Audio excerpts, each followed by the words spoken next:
बाप्पा, आज तुझं विसर्जन. हे दिवस कसे सरले हे कळलंही नाही रे. सकाळ संध्याकाळ घरोघरी आरतीचा निनाद आता कानात घुमणार नाही.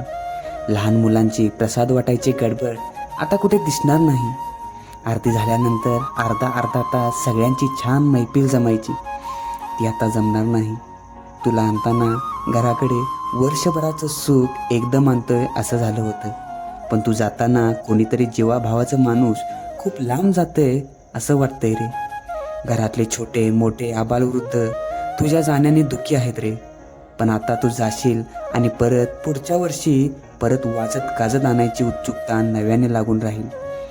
बाप्पा, तुला जाताना खूप काही मागायचं आहे रे, पण माझं मागणं कधीच न संपणार आहे. काय आणि कसं मागू तुझ्याकडे? त्यापेक्षा एक गोष्ट मागतो. सगळ्या गोष्टी मिळवण्यासाठी जो संयम लागतो तो संयम मला दे. तुझ्या काळात सगळी माणसं जशी एक राहिलीत तशीच तू पुढच्या वर्षी येईपर्यंत एक राहू दे.